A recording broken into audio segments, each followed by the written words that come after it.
ও ভাই আমার ফোনটা দিয়ে দেন ভাই। কিরে তুই আমার শরীরে টাচ করছিস কেন? তোর তো সাহস কম না? তোর ফোন খাইয়া দিচ্ছি, তোর কিন্তু এখনো খাই নাই। দেখাতে বেশি কথা যা এখান থেকে, ভাগ এখান থেকে, যা এখান থেকে করতেছে।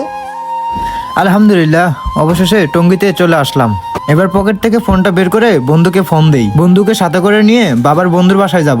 হ্যাঁ বন্ধু, কই তুই? এই তো বাসায় আছি। আমি তো টঙ্গী চলে আসছি। কি বলিস? হ্যাঁ বন্ধু তাড়াতাড়ি আয়। ঠিক আছে, একটু পরে একটা ট্রেন নেবে, ওটা আমরা যাবো মানে। তাইলে তুই একটু ওয়েট কর। আচ্ছা আচ্ছা।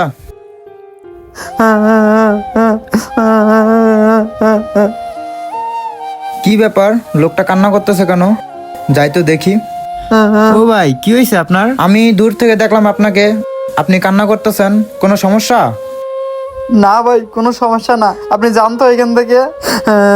বলছিলাম কি ভাই, কোনো সমস্যা হলে বলতে পারেন, আমি আপনার ছোট ভাইয়ের মতো। ভাই আপনাকে